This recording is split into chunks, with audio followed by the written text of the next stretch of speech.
No vídeo de hoje, quero categorizar os apoiadores de Bolsonaro em 4 grandes grupos. Lembrando que é uma generalização, logo uma figura de linguagem. Isso significa que existem pessoas diferentes, mas toda a categorização é um nível de generalização. Antes, relembraremos como foi a vitória de Bolsonaro e a reação de seus apoiadores, e depois falaremos desses grupos. Você lembra o que todo mundo falava no começo do governo Bolsonaro? A nova era chegou, o fim do comunismo, não tenhais medo, e todo tipo de comemoração vitoriosa, que agora tudo iria mudar na história do Brasil, que agora tudo iria ser diferente e tudo seria renovado. Bem, não foi exatamente isso que aconteceu. Antes, eu também quero voltar um pouquinho na história para você que está chegando aqui agora, para você que começou a entender de política recentemente. Em 2013, por exemplo, o que era chamado de direito era apenas um apunhado de intelectuais e estudantes, conservadores e liberais em sua maioria. Evidente que a imprensa e o PT dizia que a direita era o PSDB, mas como nós sabemos, o PSDB é a direita da esquerda, porque a esquerda, como ela tem a luta de classes dentro de si, então você tem que ter esse processo dialético interno delas ali, que seria a direita da esquerda. Em 2013, todo mundo dizia que não teria como existir um presidente de direita, que a única saída seria estudar, trabalhar, ocupar espaços para, quem sabe, daqui a 30 anos, alguma mudança pudesse ocorrer. Era isso que a maioria da turma pensava. Então vamos estudar, vamos trabalhar e vamos fazer aquilo que a esquerda fez há 30 anos durante a ditadura militar. Eis que o grupo foi crescendo, manifestações foram feitas, Bolsonaro se acendeu como a figura política mais importante daquele movimento e o impossível aconteceu. Ele virou presidente. Então, entre 2013 até 2018, nós tivemos o quê? Nós tivemos várias manifestações, nós tivemos o impeachment e uma série de coisas que aconteceram que fez com que Bolsonaro virasse presidente. Porém, durante esses 4 anos de governo Bolsonaro, tivemos mudanças e novos cenários para aquilo que antes era chamado de direita nacional. Por quê? Em 2013, estamos falando do que era a direita em si. Eram pessoas que estudavam, que estavam conhecendo ali quem eram os autores conservadores. Não é? Você também tinha os liberais, que eram mais próximos da direita naquela época, eu não quero entrar nesse debate agora, mas existia, vamos dizer assim, essa união. Apesar de que o professor Olavo de Carvalho sempre criticava os liberais, mesmo naquela época. Nesses 4 anos, então, nós percebemos alguns grupos que eu quero falar para vocês. Nós temos os patriotas, aqueles que querem intervenção militar a qualquer custo. Nós temos os bolsonaristas, aqueles que apoiam o Bolsonaro em tudo. Conservadores, aqueles que só querem a volta do BT. Conservadores e tradicionalistas, aqueles que já desistiram de Bolsonaro faz um tempo. E as pessoas comuns que, vou voltar do Bolsonaro aí porque eu acho que ele é um cara legal. Então vamos lá, vamos dissecar aqui cada grupo. Os que querem intervenção militar, os patriotas, esse grupo no geral, não significa que eles apoiam Bolsonaro em tudo, mas que confiam que os militares são patriotas e que jamais deixariam o país cair nas mãos dos comunistas. Então, para os patriotas, os militares estão acima de tudo, não o Bolsonaro em si. Talvez o Bolsonaro nem seja a figura tão importante assim. O que é mais importante são os militares, porque eles representam o patriotismo, a nacionalidade, eles são aquilo que... Eles são os verdadeiros agentes que estão preocupados com o Brasil na ordem internacional. Alguns, inclusive, podem até achar que Bolsonaro é um capacho de um comando militar maior, por generais nas sombras tramando os fios para dar uma reviravolta nessas eleições. Então nós vemos grupos de patriotas nos quartéis pedindo intervenção militar e um monte de coisa. O segundo grupo, aqueles que apoiam o Bolsonaro em tudo, inclusive se um militar de alta patente critica o Bolsonaro, eles criticam o militar. Então esses são os bolsonaristas. Eles acreditam que o Bolsonaro está 99% certo em todas as suas ações. Aquele 1% foi algum deslize ali que não estava calculado, mas esse 1% ninguém nunca fala nada, né? Bolsonaro. Já falei que sou imorrível, já falei que sou imbrochável e também sou incomível.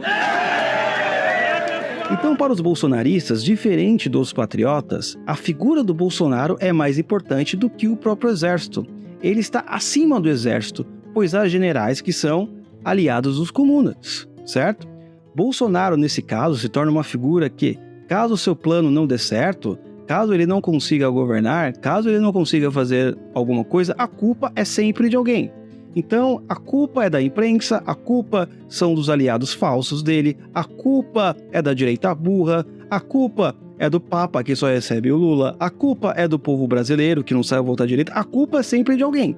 A culpa nunca é do Bolsonaro, em qualquer hipótese, em qualquer erro que ele venha a cometer. Então, este é o bolsonarista. Então, nós temos aqui os patriotas, que acreditam que os militares, que a instituição militar é mais importante, e você tem o bolsonarista que acredita que o Bolsonaro é mais importante.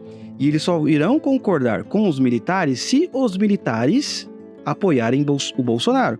Diferente dos patriotas, que vão acreditar nos militares. Se os militares falaram que o Bolsonaro tá errado, então o Bolsonaro tá errado. O terceiro grupo é daqueles que não gostam muito do Bolsonaro, acredita que, inclusive, o próprio Bolsonaro faz pouca coisa no combate cultural, que ele é um homem cheio de defeitos, mas eles têm medo da volta do PT. Eles acreditam que o PT pode ser um perigo maior. Não adianta desconfiar de urna.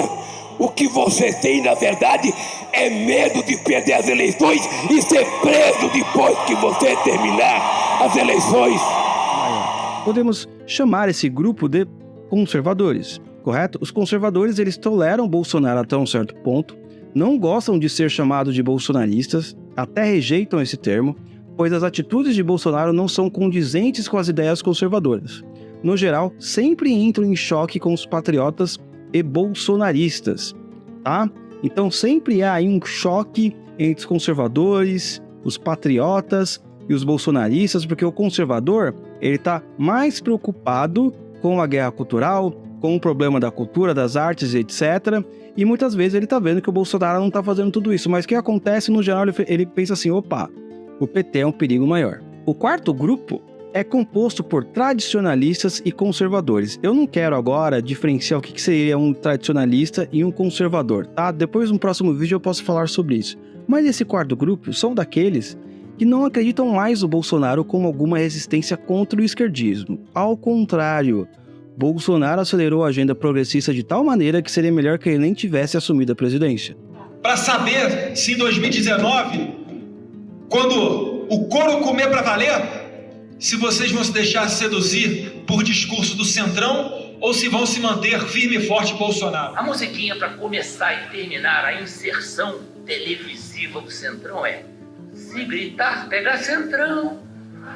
Não fica meu irmão. A ideia de trazer o Ciro, conversei com ele, conversei por telefone rapidamente, vou conversar com ele na segunda-feira para depois tomar a decisão. Certo? Então, nós temos, assim, pessoas desse quarto grupo que são uma parte dos conservadores e esse grupo de tradicionalistas em que acreditam que, Bolsonaro, pelo contrário, ajudou mais o PT, ajudou mais os comunistas a realmente atingir o seu objetivo cultural dentro da nação brasileira. E você também tem o grupo dos liberais, que desde o começo das eleições, uma hora eles estão juntos, outra hora eles não estão juntos, né? Ali há outros interesses escusos ali que a gente não consegue identificar muito bem. Dizem que tudo está relacionado ao mercado, né? Mas, por exemplo, apoiar o Lula, o que apoiar o Lula tem a ver com o mercado? Assim, dentro do próprio liberalismo, nós temos grupos que não são coerentes em si, eles não concordam muito com os outros grupos de liberais, né? Uma hora eles estão junto com a esquerda, outra hora eles estão junto com a direita. Eles têm, vamos dizer assim, a sua própria agenda. E há um outro grupo secreto, que são homens e mulheres comuns que votam por algumas convicções pessoais, mas de fato não entendem ou não têm alguma base para entender o cenário político, ou o que seria ideologia, comunismo e suas vertentes. É o tal do afegão médio, que na hora de escolher em quem vai votar, vou votar no Bolsonaro, eu acho ele mais legal que o Lula, sabe? Ele não tem essa ideia de ideologia, de partido político, ele não sabe o que é direita, esquerda, ele vai lá votar. Por fim, qual seria o destino desses grupos nesses anos de governo do PT? Não esqueça de deixar seu like, se inscrever no canal e dar a sua opinião sobre o destino dos grupos, correto? Durante esses 4 anos, o que você acha que vai acontecer com cada um deles? Correto, meus amigos? Então, encontro vocês no próximo vídeo. Fui!